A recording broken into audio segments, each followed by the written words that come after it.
Pues el día de hoy vamos a hablar acerca de bronquiolitis. Es bastante, es un tema que generalmente todo mundo, yo creo que todo mundo domina o debiera dominar dentro de la pediatría, pero que cada vez te puedes dar cuenta que la forma en la que se maneja, pues es diferente, depende de cada quien, ¿no? Entonces, es un tema bastante interesante, muy importante. En primer lugar, bueno, la mayor parte de la bibliografía la saqué de un artículo del New England Journal del 16, bastante bueno, se los recomiendo mucho. Y al final vamos a ver una actualización que hubo de una revisión en Lancet en el 17, que está bastante buena también. Respecto a la bronquiolitis, bueno, primero que nada hay que determinar que es una enfermedad aguda de etiología viral, ¿ok? No existe una bronquiolitis bacteriana por definición, ¿ok?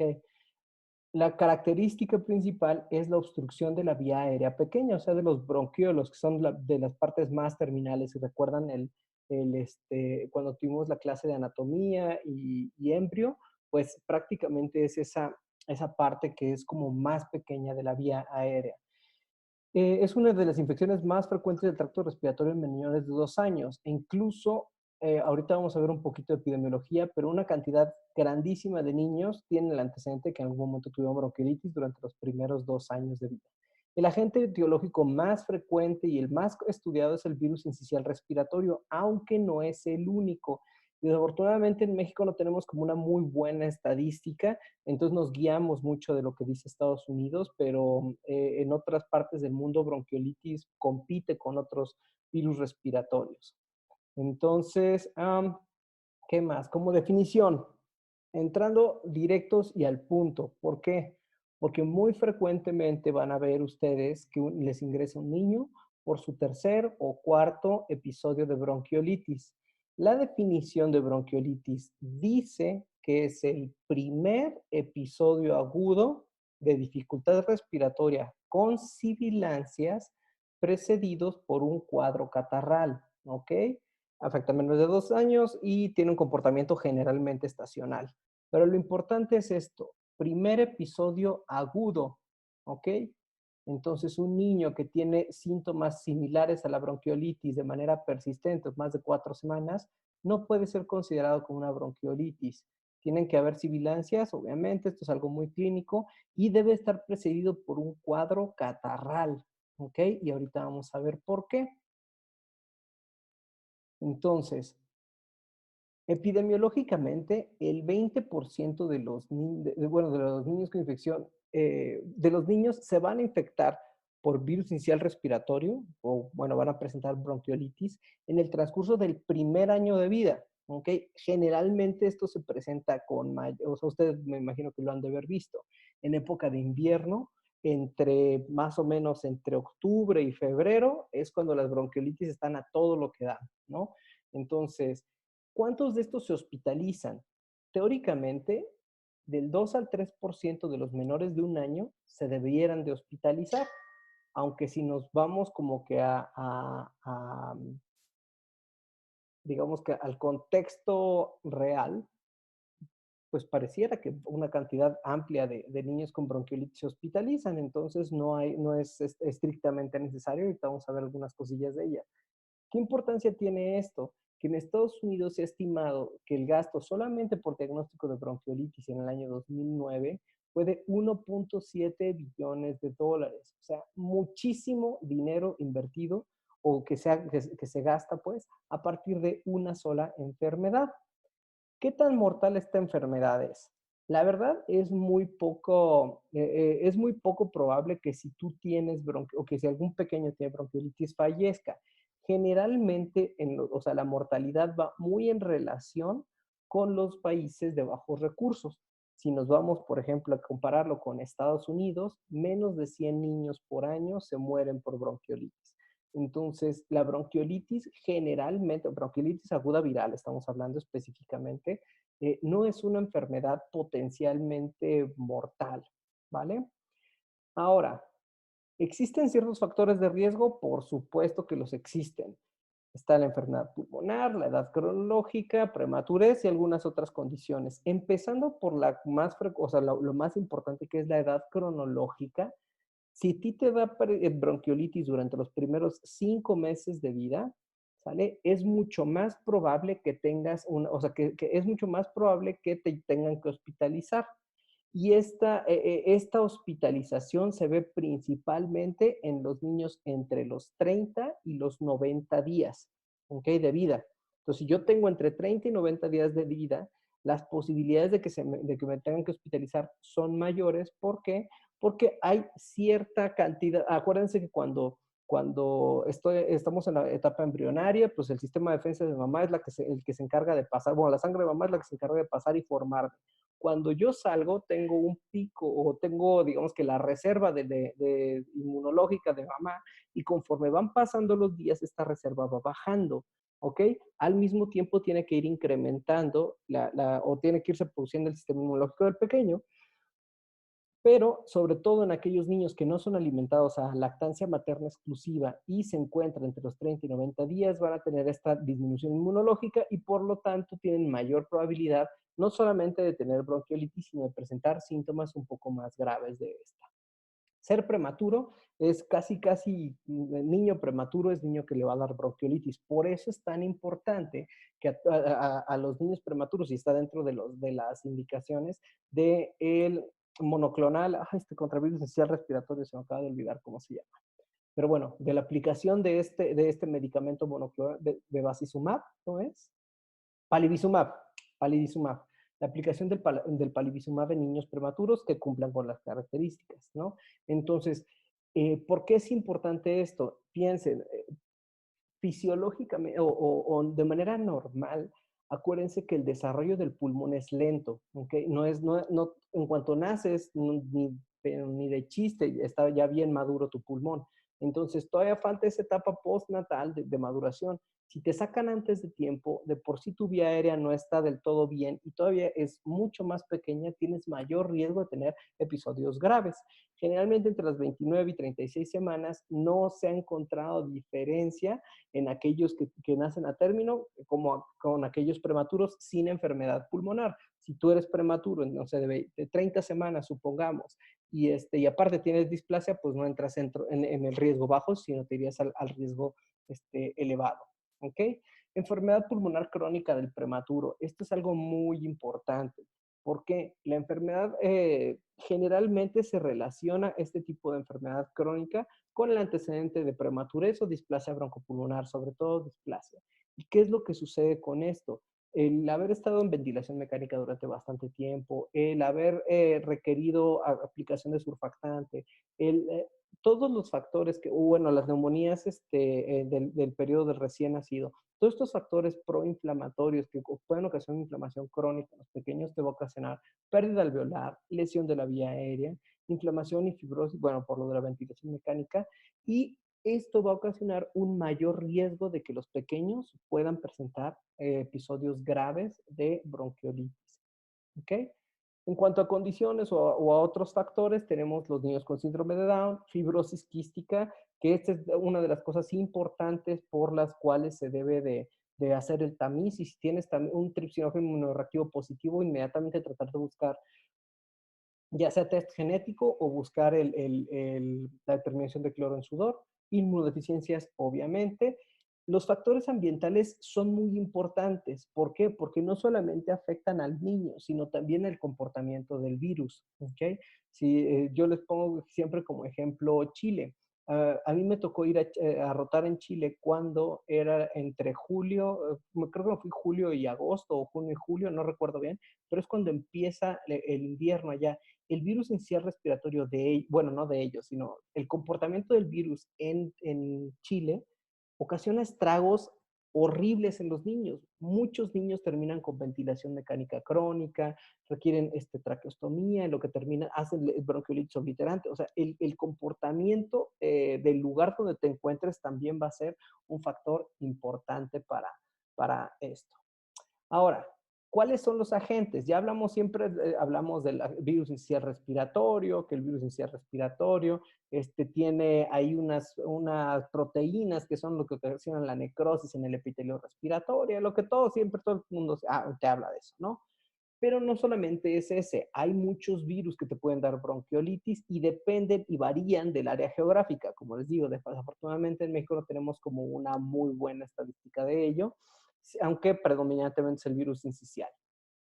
Generalmente el cuadro clínico no es diferente entre uno y otro. Entonces, si hay algunos, por ejemplo, el adenovirus ocasiona síntomas o cuadros, es más probable que te dé un cuadro grave de bronquiolitis por adenovirus que por sincicial respiratorio, o por adenovirus que por rinovirus, ¿ok? Entonces, sí hay ciertas diferencias, aunque clínicamente se comportan de manera muy similar.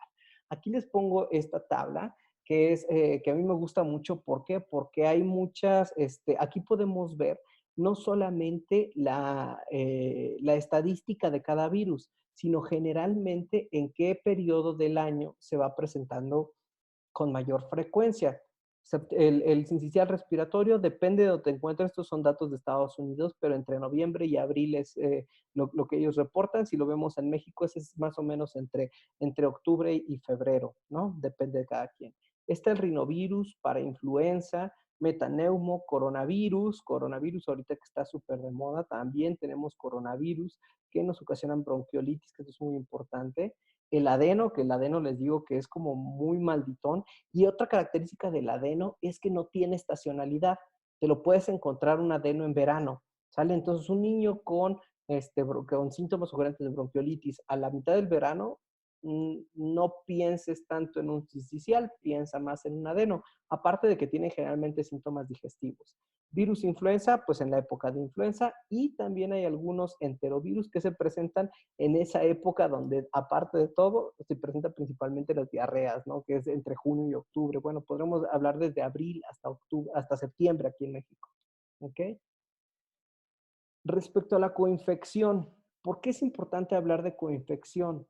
Porque al ser una etiología viral, no requieres tratamiento antibiótico. Si tú estás manejando de cada 100 niños con bronquiolitis, si acaso ya yéndote como muy extremo 30, pero en general menos del 10% van a requerir tratamiento antibiótico. ¿Y con qué se relaciona la coinfección? Pues bueno, con mayor gravedad de la enfermedad, que están durante periodos prolongados hospitalizados y generalmente se infectan dentro del hospital. Es característico también el mayor grado de hipoxemia y sobre todo que no revierte, porque si ustedes se acuerdan dentro de los mecanismos de hipoxemia de los cuales hablábamos la clase pasada, cuando tú tienes digamos que la bronquiolitis, alguien que me pudiera contestar, la bronquiolitis, ¿qué tipo de hipoxemia te daría en un niño? ¿Hipoxemia por cuál causa?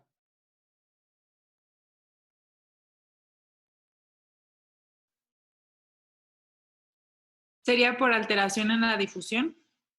No, porque No. alteración en la difusión, acuérdate, es cuando está la membrana alveolo capilar y hay algo que la separa, y la bronquiolitis no afecta a la membrana alveolo capilar. ¿Qué otro mecanismo se les ocurre que podría ser?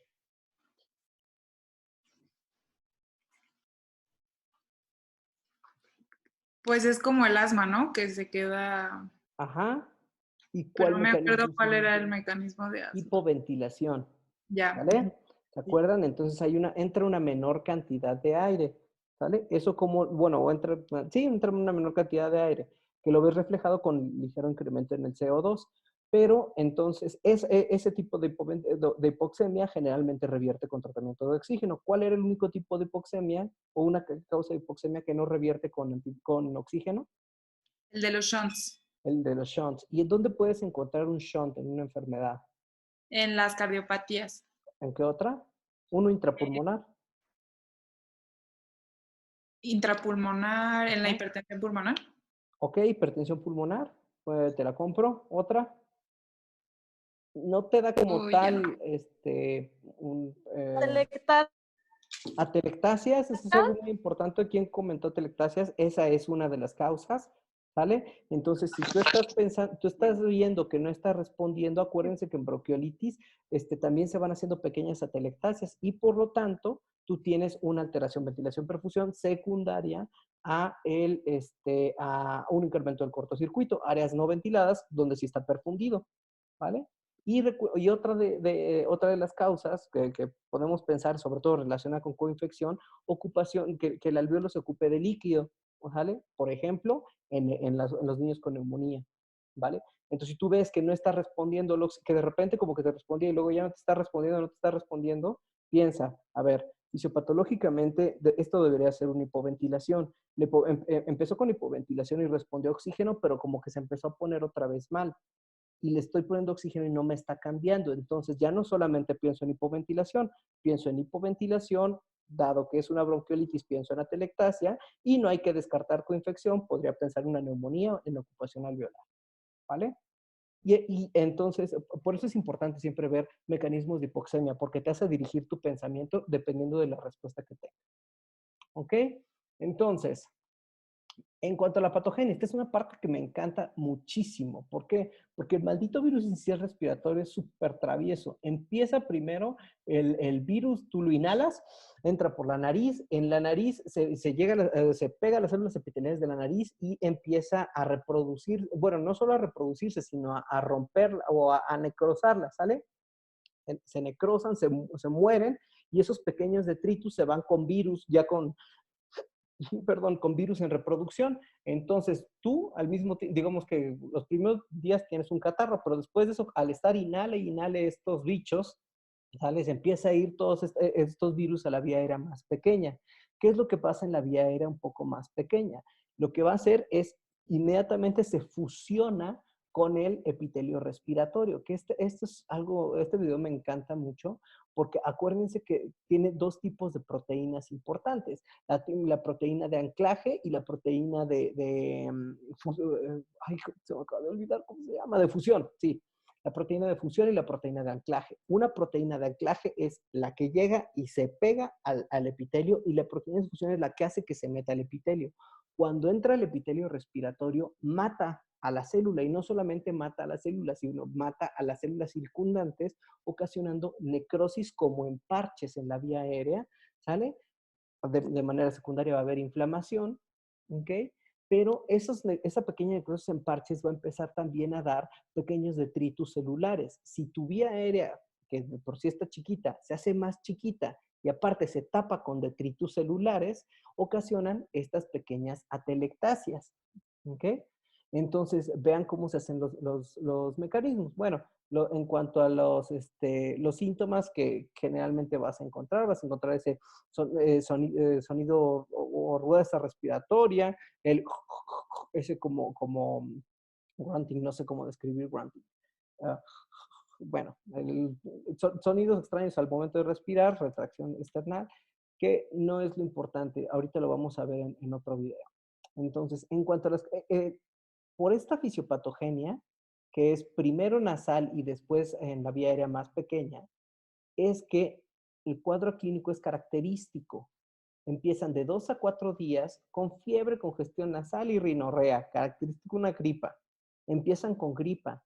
Entre el cuarto y el sexto día hay una aparente mejoría y generalmente después del sexto día tú empiezas a ver los síntomas de infección de vías respiratorias bajas, que ya es la tos, la respiración rápida, dificultad para respirar, todos los síntomas que tú ya conoces para dificultad respiratoria. En la exploración física es difícil porque si lo estás viendo dentro de los primeros días vas a ver un catarro. Y ese es uno de los detalles que yo digo que es una de las trampas de que tenemos los neumólogos. ¿Por qué? Porque generalmente el niño va al pediatra cuando tiene los síntomas nasales, mejora un poquitín y ya cuando empieza a empeorar va con el neumólogo. Entonces te conviertes así como en el salvador. Y la verdad no. O sea, si hubiera ido primero conmigo, hubiera pasado exactamente lo mismo. Y no significa que el primero que lo valoró estaba mal. Simplemente le tocó la etapa catarral y a mí me tocó la etapa ya per se de la bronquiolitis, ¿no? Entonces puedes empezar a ver congestión nasal, dificultad respiratoria, estertores.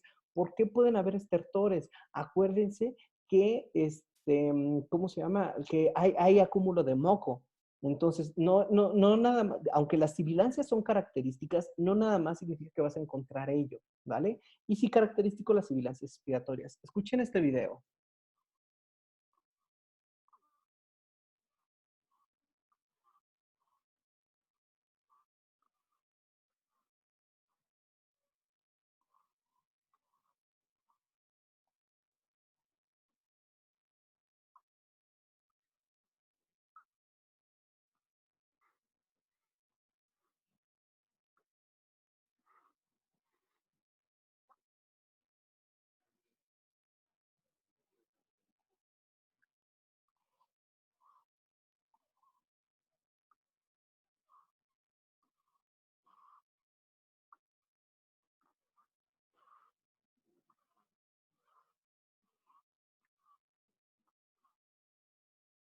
¿Qué les parece? ¿Les parece que suena exactamente igual que un niño con asma o un niño con neumonía?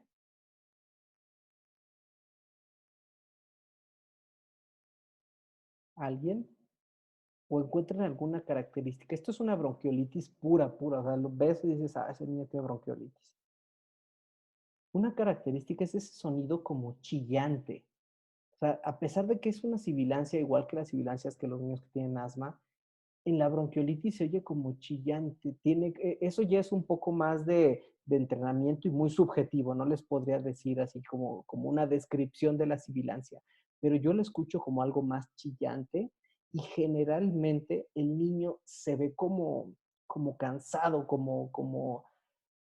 el niño con asma, a menos que esté muy grave, tú lo ves ponchado, pero los niños con bronquiolitis, aunque no estén tan graves, se ven malitos. Entonces, esa es la diferencia de una enfermedad aguda de una enfermedad crónica, que generalmente la bronquiolitis la confunden mucho con asma, o al revés, más bien el asma lo confunden mucho con bronquiolitis, o lo que antiguamente, hace muchos, muchos siglos, le decían que sibilancia, no, hiperrectores bronquiales, ¿no? Ese término que usaba mi mamá, pues, o sea, que es uno de los tipos de asma de los niños, o sea, sí hay una diferencia muy característica en ello. Entonces, otro de los síntomas, y esto es muy importante, en los niños generalmente durante los primeros 2 meses de vida, y más si tuvieron el antecedente de que fueron prematuros, el único síntoma que te puede dar una bronquiolitis es apnea. Entonces, yo siempre les recomiendo cuando platicamos de esto, si tú tienes un enano que nació un poquito antes de tiempo y que la mamá está medio asustadona porque lo está viendo como que de repente no está dejando de respirar, haciendo episodios de apnea, tómale el hisopado nasal y muy probablemente encuentres algún virus porque es una de las posibilidades, ¿vale? Por último, en cuanto a diagnóstico y tratamiento, diagnóstico literal es un diagnóstico clínico. No necesitas nada que no sea tu cerebro, tu estetoscopio y no sé, una lamparita, una batelenguas, tu otoscopio y gracias por pesa e infantómetro y ya. No necesitas nada más. El tratamiento, lo único que se ha encontrado que es útil en el tratamiento es una adecuada hidratación, porque los niños van a estar polipneicos. ¿Y cuánto incrementa el gasto metabólico basal en un niño cuando su respiración está por arriba de la percentil 95? Eso lo hemos visto como 3 veces. ¿Alguien que me lo pueda decir?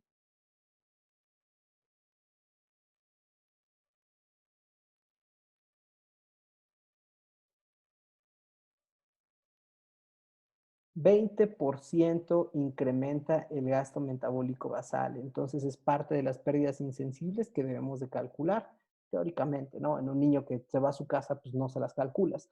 Pero tienes que estar muy al pendiente porque acuérdense, gasto metabólico basal es igual a pérdida de agua. ¿Ok? Entonces, si tú pierdes agua y no tienes bien hidratado al enano, se te va a poner súper mal.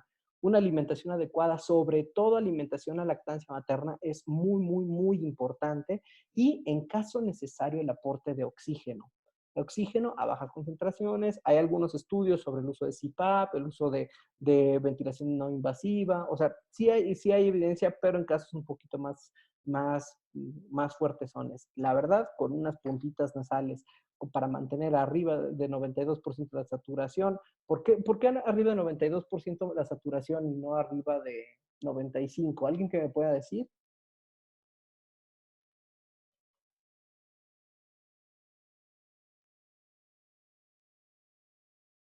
¿Cuál era la pregunta, doctor? Perdón. ¿Por qué les digo que aporte de oxígeno para mantener la saturación arriba de 92% y no arriba de 95 o de 90? ¿Por qué 92%? El Bueno, niño, ahora ajá, en el nuevo PALS así dice 92, ¿no? ajá, pero ¿por qué? En el último PALS. Ay, no me acuerdo. ¿Qué vimos en la clase pasada o antepasada? No, fue en la pasada, sobre la curva de la disociación de la hemoglobina. ¿Se acuerdan?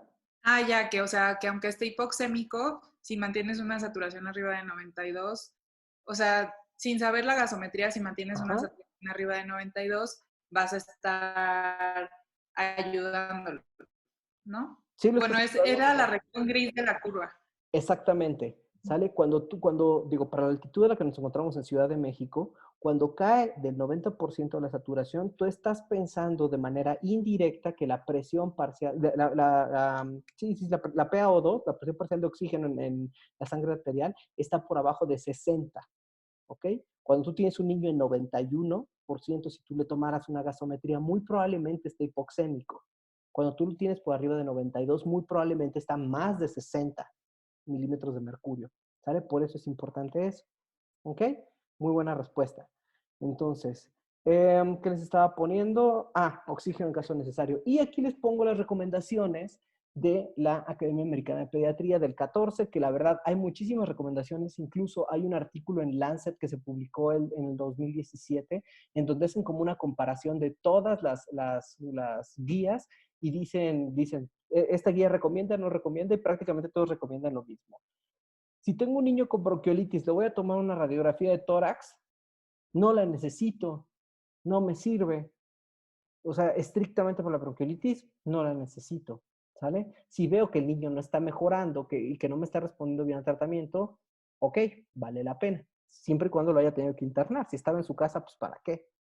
Prueba de determinación de virus causal. La Academia Americana de Pediatría no lo recomienda, ¿ok? O sea, dicen, no, no vale la pena así como que lo hagas para todos.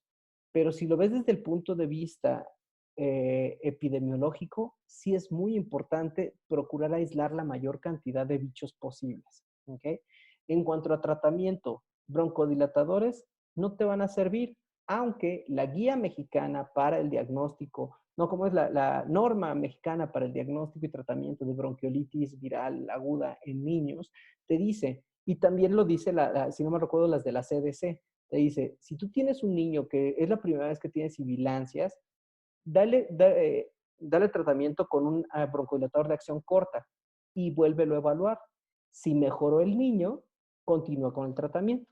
Si no mejoró, no va a mejorar más. Entonces no continúes con el broncodilatador de acción corta, ¿sale? Pero estrictamente no está recomendada. La epinefrina no está recomendada. Terapia con glucocorticoides no está recomendado.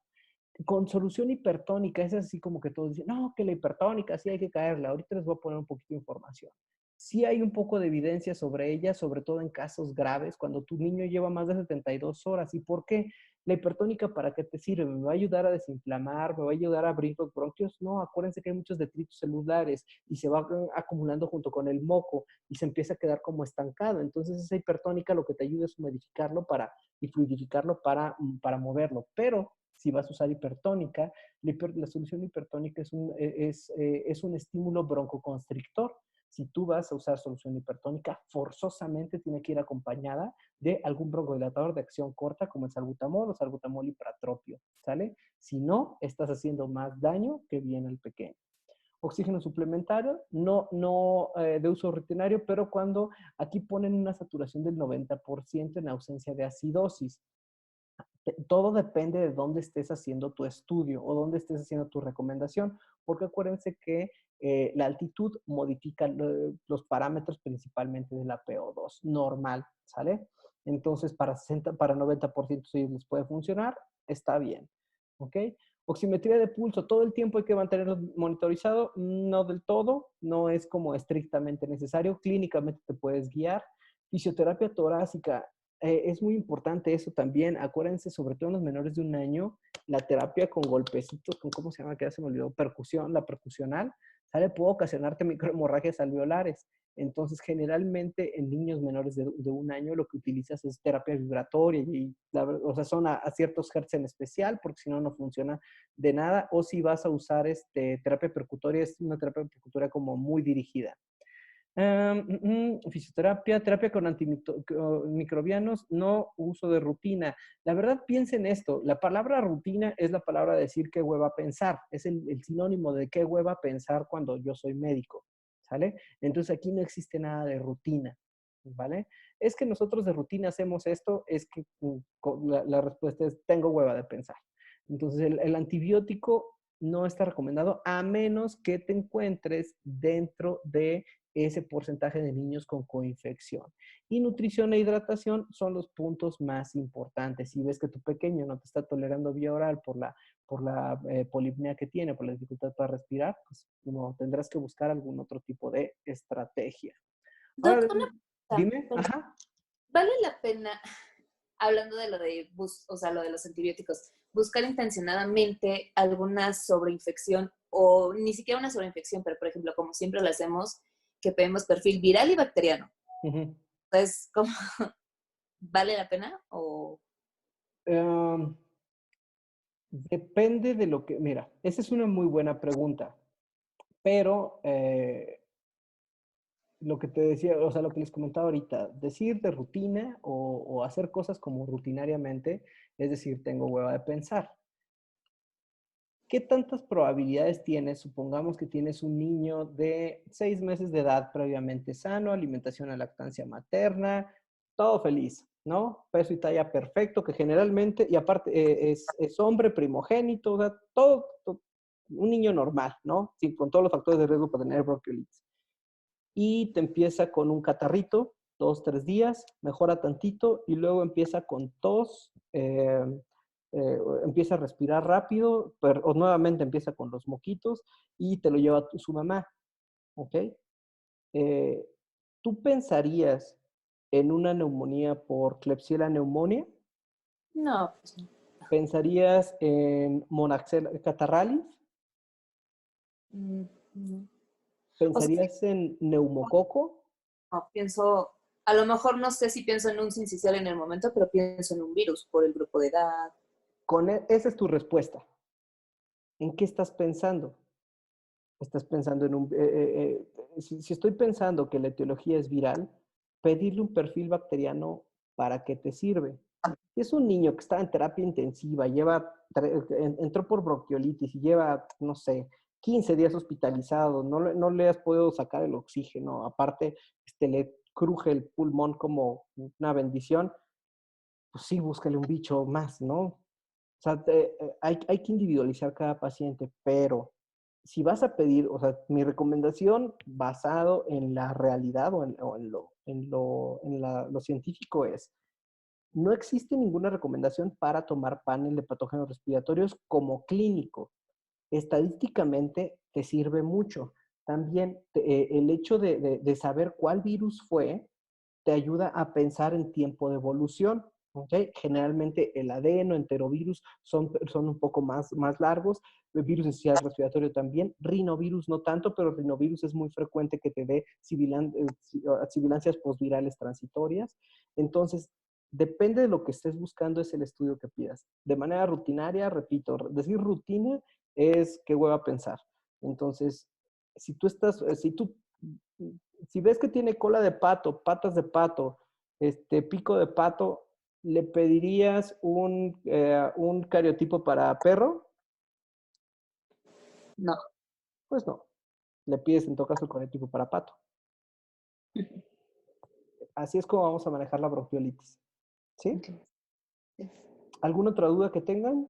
Doctor, yo tengo una pregunta. Dime. En los niños que ya tienen su segundo cuadro de sibilancias, ya no sería bronquiolitis, Exactamente. pero ahí ya vale la pena estudiarlos como hiperreactores bronquiales o sibilantes tempranos desde el segundo.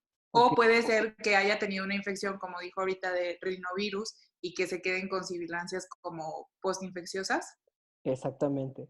O sea, por definición, mira, o sea, no significa que no pueda existir un niño que no tenga 2 episodios de bronquiolitis. O sea, estrictamente, estrictamente la definición no es posible, porque la definición incluye el primer episodio. Entonces, gracias a Dios los seguros no saben eso, o si lo saben, pues no saben leer, porque si no, en la segunda bronquiolitis no te la cubrirían, ¿no? Entonces, estrictamente no. Ahí tienes que ver. Si ya me pasó una vez, es un niño previamente sano, y me vuelve a suceder, si yo tengo 2 virus aislados en las dos, diría, y son virus diferentes, yo diría, ok, pudo haber sido que la primera fue una bronquiolitis por sincicial y la segunda por rino, ¿vale? Si yo tengo la primera vez un virus, el que tú quieras, y el niño, en esta ocasión, el comportamiento clínico no lleva precedido el catarro, y esa tosecita como que es crónica, o sea, una característica, la bronquiolitis se tiene que quitar por completo. O sea, niño, así como le vendieron nuevecito al niño, así se lo tienes que devolver a la mamá, prácticamente terminando la bronquiolitis. Si termina la bronquiolitis, el niño sigue con síntomas persistentes y luego vuelve a recaer a síntomas parecidos a lo de la bronquiolitis, yo pensaría en un sibilante posviral transitorio, más si tiene antecedente de que mamá y papá tienen atopio, que mamá y papá tuvieron asma, o que alguien fuma en la casa, o que no es alimentado de lactancia materna. Ya buscas otros factores de riesgo, ¿sale? Si te cae una tercera vez, ya, o sea, de 3 bronquiolitis es decir, no tengo ganas de pensar. O sea, 3 bronquiolitis no es posible, ¿vale? Porque acuérdense que también vas haciendo, conforme van creciendo los niños, la vía aérea se va haciendo más grande. Por eso es característico de los lactantes esta enfermedad. Entonces, y generas inmunidad al virus al que te hayas expuesto. No significa que no te vaya a dar, pero ya no te pueden dar cuadros tan severos. ¿Ok? No sé si respondí tu pregunta con ello. Sí, doctor. Doctor, ¿y cuántos días es lo máximo que puede durar el cuadro de bronquiolitis, o sea, bronquiolitis clásico? ¿22 o más? Aquí te estoy presentando esta diapositiva de Lancet que a mí me encanta. ¿Por qué? Porque aquí lo que tú vas a ver, y aquí se va a responder tu pregunta. Déjenme quito esta madre que me estorba. Ajá. ¿Ven mi flechita? Sí, ¿verdad? Creo. Sí. Ok. Aquí ves qué tan mal está el enano, qué tan grave está, ¿no? Más arriba, más grave, más abajo, menos grave. Los primeros días, ¿sale? Aquí estamos en los días. Los primeros días, esto es cuando estás en el catarral, ¿no? Que estás, dices, se siente ponchado y no sé qué. Aquí es ese que empieza a subir, bajar, como que está bien, está mal, está mejorando un poquito, pero no, pero sí, pero no, pero sí, pero no. Y de repente, como por el sexto día, es cuando se empieza a poner mal, que les da la tos persistente, empiezan con la dificultad para respirar. En este momento, sale que generalmente los episodios o los síntomas más feos te duran más o menos 72 horas, que si son, o sea, ¿por qué pongo esto? Porque generalmente si tú tienes un niño en el consultorio, lo tienes con diagnóstico de bronquiolitis, tú lo vas a evaluar, o sea, lo vas a evaluar hoy, le vas a decir, ¿sabes qué? Hay que hacer esto, esto, esto, esto, y lo tienes que volver a evaluar en 72 horas. Porque ya en 72 horas tú ya tienes que ver mejoría de los síntomas. Si esto está plano por acá, tienes que empezar a pensar cosas más locas, ¿no? Que generalmente no pasa. Pero entonces conforme va pasando, va resolviendo de manera gradual los síntomas, ¿sale? Puede persistir todavía a veces con fiebre. Cuando tú encuentras después de las 72 horas que persiste con fiebre o algo más, tú ya tienes que buscar que tenga otitis, neumonía o que esté infectado por algún otro bicho, ¿sale? Entonces, la bronquiolitis empieza desde el día 0 hasta el día 22, que es lo que les digo generalmente a las mamás. Cuando haces el diagnóstico de bronquiolitis, digo, señora, pues sí, va a ir mejorando tu pequeño, pero va a tener tos 21 días. ¿Y te va a servir jarabes para la tos? No, no necesito un mucolítico, no necesito un expectorante, no necesito un aclarador del barrido ciliar, no necesito un inhibidor central de la tos. O sea, la fisiopatología de la enfermedad no va relacionada con ninguna de estas. Entonces, ¿qué es lo que necesito? Esperar. La tos es un mecanismo de defensa, ¿vale? Entonces, ¿cuánto tiempo te va a durar el cuadro? Generalmente, al 10º día los niños ya están súper bien. Pero yo siempre les digo a las mamás que esto va a durar 21 días para que también estén súper más tranquilas, ¿vale? No sé si te queda claro con esto. Sí, doctor, muchas gracias. ¿Vale? Perfecto. Esto recuerden, siempre se queda ahí en el Drive. Si quieren las imágenes ahí están para cuando presenten alguna, no sé, tengan alguna plática, creo que les puede servir. Esta es una de las que les voy a presentar. Otra es esta, miren nada más qué cosa tan bonito. Esta gráfica se llama Forest Plot. Este Forest Plot lo que te estima, bueno, generalmente se presenta en metaanálisis. Un metaanálisis es es como, ¿cómo se los explico? Cuando tú estás jalando una carreta, ¿sale? La puedes desplazar de un lugar a otro con tu fuerza. Digamos que el efecto es tu fuerza, ¿no? Pero si al mismo tiempo te ayuda a jalar la otra persona, el efecto acumulado de esa persona y el tuyo se va a ver reflejado en qué tanto se mueve la carreta. Entonces, eso es un metaanálisis, ¿sale? Esto es el efecto que da cada uno de los estudios. Si se dan cuenta, tiene como una raya y un cuadrito y una raya en medio, ¿sale? El efecto del estudio es la raya del medio. El cuadrito, entre más grande sea, es más poderoso el estudio, o sea, tiene mayor peso. Esto que se llama, esto del peso, ¿vale? Que tiene que ver con el tamaño de la muestra y la dispersión. No se me estresen con eso. Pero lo importante cuando yo estoy leyendo un metaanálisis son dos cosas. Uno, el diamante, que es el efecto acumulado. Si yo calculara el efecto de todos estos, ¿cómo sería el efecto acumulado? ¿Ok? Y el otro se llama heterogeneidad, pero no nos vamos a meter en eso. Aquí lo que te están diciendo es, respecto al broncodilatador comparado con placebo, ¿les va mejor a los niños o no les va mejor? Aquí siempre los metaanálisis te ponen hasta la respuesta, ¿no? A favor del tratamiento, o sea, del broncodilatador, o a favor del placebo. Si se dan cuenta, hay estudios que dicen que ni sí ni no, hay unos que dicen broncodilatador, hay otros que dicen placebo, pero el que me interesa es este diamante.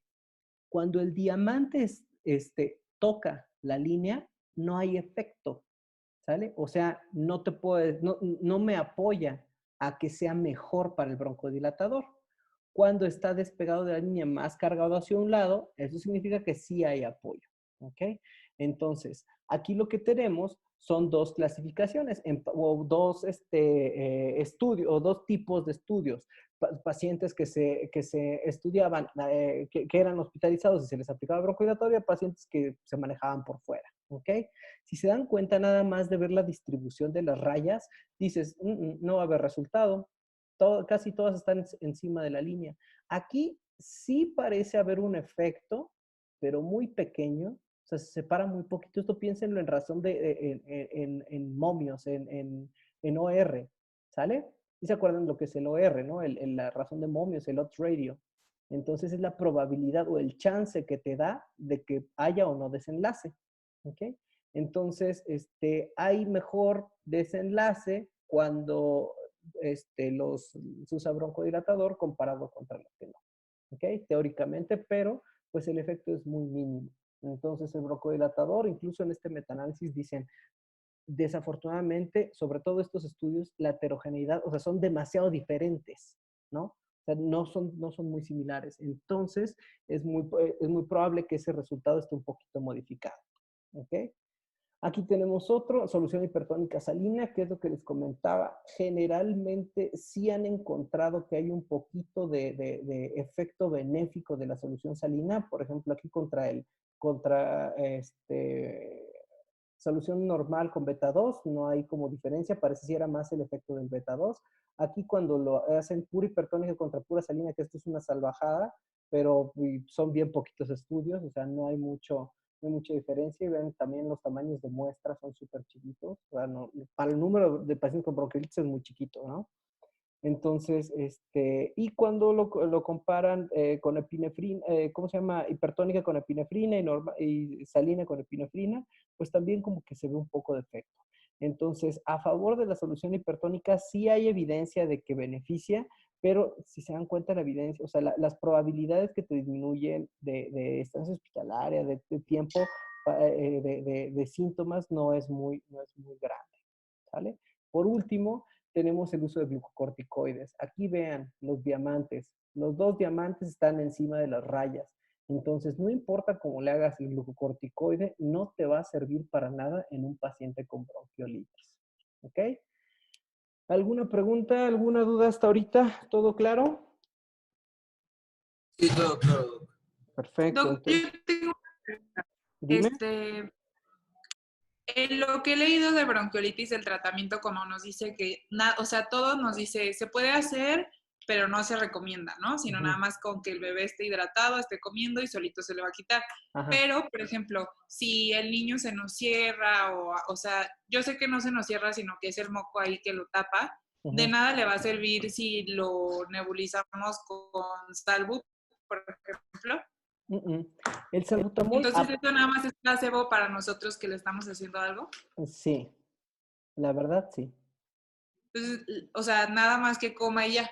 Literal es que coma, sacarle los mocos de la nariz y que esté bien hidratado y nada más. Por eso la mayor parte de las bronquiolitis se manejan por fuera. Ok. Y cuando son muy chiquitos, como nos decían las primeras diapositivas que tienen meses, por el riesgo de que los papás no lo puedan manejar, lo hospitalizaríamos, pero sin agregarle todas esas cosas. Claro. Solo para vigilarlo. Claro, claro. Esa es una muy buena pregunta. Cuando tú ves que una mamá no tiene la competencia suficiente, o un papá no tiene la competencia suficiente como para mantener bien hidratado al niño, detectar síntomas de alerta, lo hospitalizas nada más para vigilancia. Le aportas un poquito de oxígeno si necesitas, si no, nada. O sea, literal no se le hace nada a estos niños. Es que desafortunadamente aquí también tienen que tomar en cuenta, si ustedes estuvieran en un hospital de Secretaría de Salud, verían que muchos de los que se hospitalizan, literal los tienes hasta sin canalizar, sin nada, así pues esperando con el oxígeno a ver a qué hora se le quita.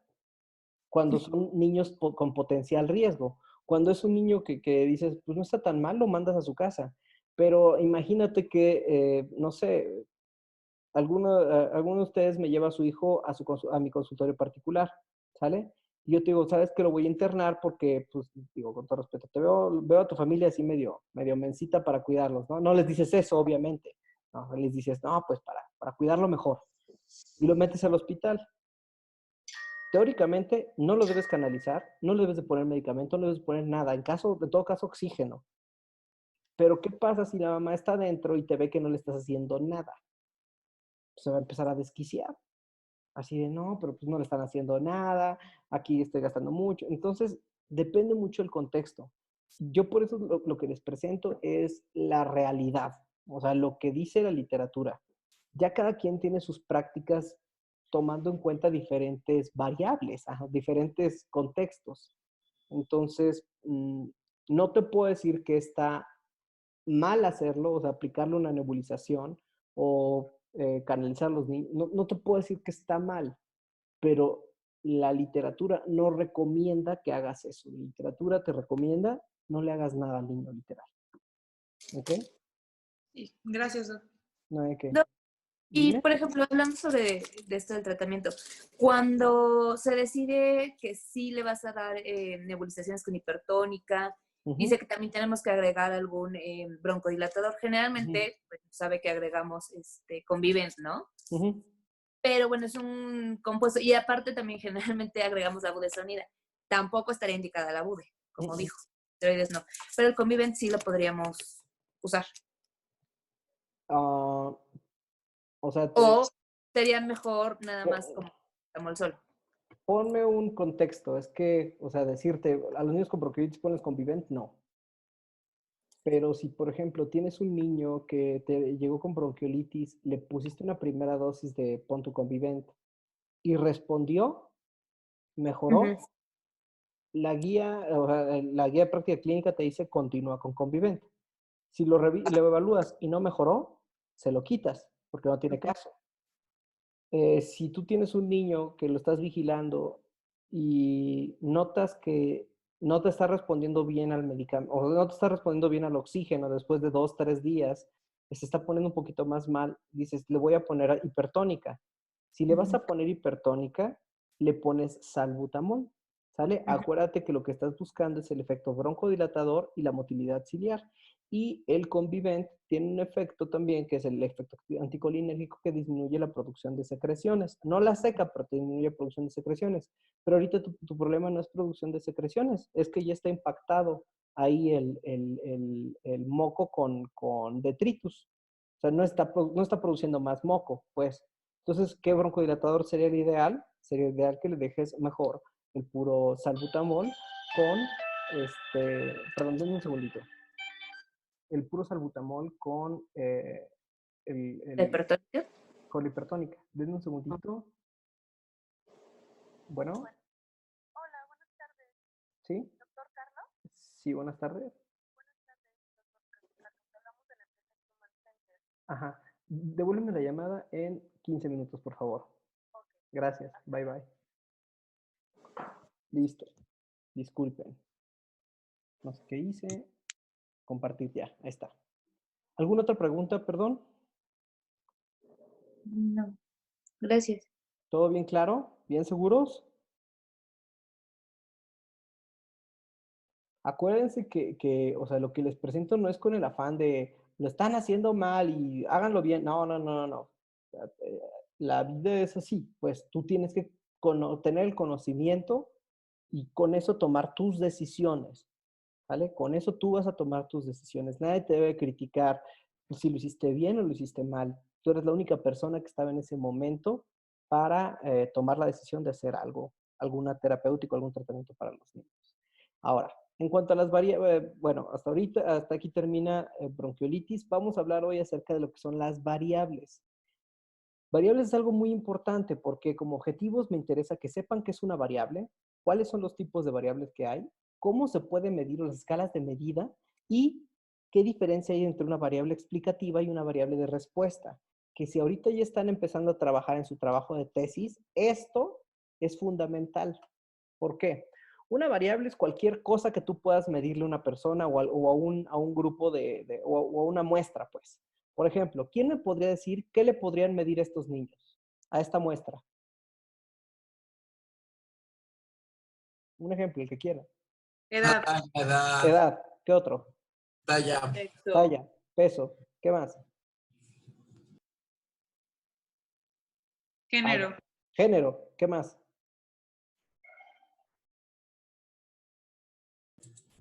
pues que cualquier cosa, ¿no? De que ¿Qué? ¿Cuál? color de la blusa, Color de la blusa, ¿qué más?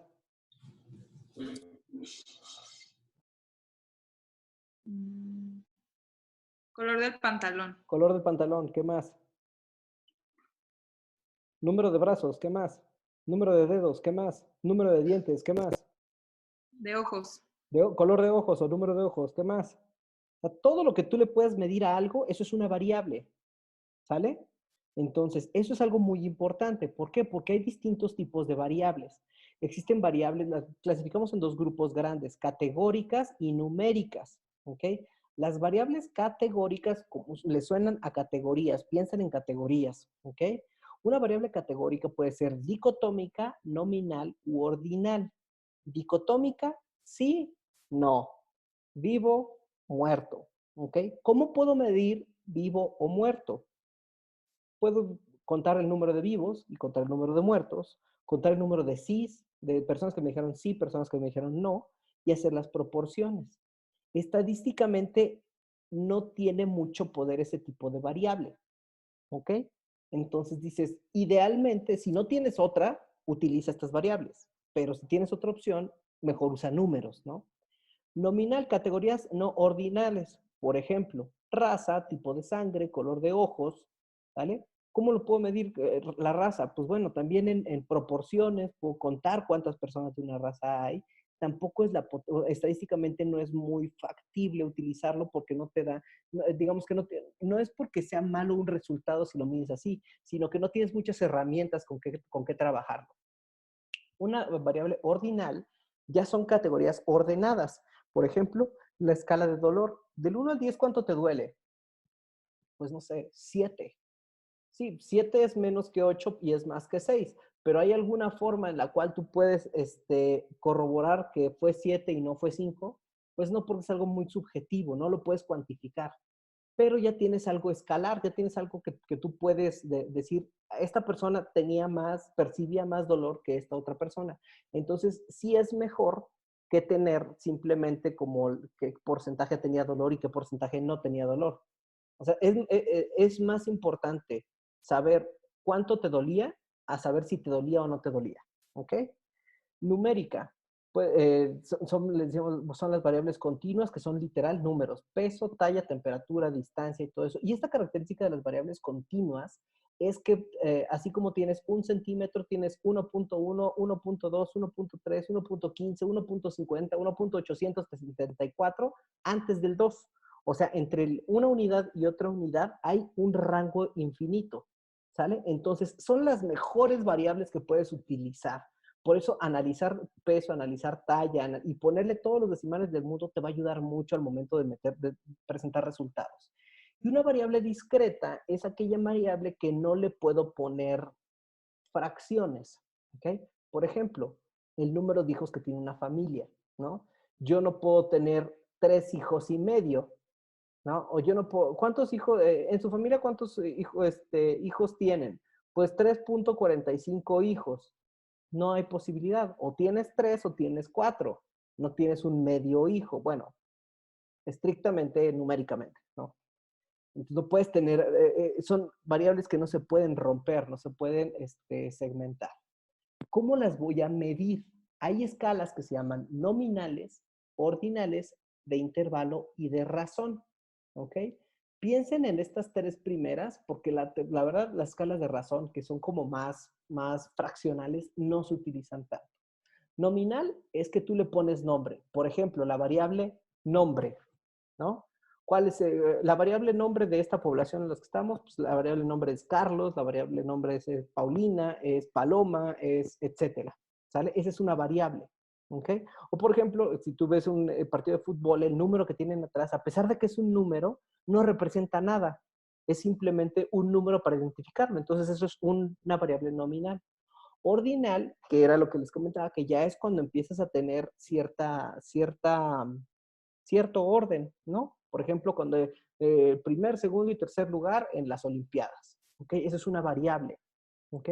Intervalo ya es cuando tú ya estás buscando, ya estás haciendo clasificaciones dentro de la variable. Por ejemplo, si tú sumas tantos puntos, entras a la clasificación de leve. Si tú sumas tantos puntos, entras en moderado, y si tú entras a tantos puntos, en grave. ¿Ok? Por último, variable explicativa y variable de respuesta. Esto es lo más importante en tu tesis, ¿vale? Esto te va a salvar la vida o te va a meter, el pie, todo el desarrollo de tu tesis. Una tesis es la respuesta de una pregunta de investigación. Por ejemplo, mi pregunta de investigación, en este caso, yo diría, el uso de salbutamol, los niños que tienen asma usan más salbutamol cuando fuman, ¿sí o no? ¿Cuál es mi variable de desenlace? El uso de salbutamol. ¿Cuál es mi variable explicativa? Si fuman o no. Entonces, tal vez yo encontré que los que fuman usan más salbutamol que los que no fuman. Pero puedo encontrar, o sea, una variable explicativa generalmente se relaciona con la de respuesta o con el desenlace. No significa que hay causalidad, o sea, que como fumó, usó más salbutamol, porque puede ser que yo encontré en mis resultados que los que fumaban usaban menos salbutamol. Y dices, pero pues no tiene lógica, ¿no? Tal vez porque los que fumaban usaban más su tratamiento o estaban en un ambiente más limpio o no tuvieron infección respiratoria. Entonces, estas otras variables, que también son variables explicativas, ¿vale? Es lo que conocemos como explicativo y desenlace, variable dependiente e independiente. Tu desenlace o la respuesta es una variable dependiente porque depende de todo lo demás para que suceda o no suceda.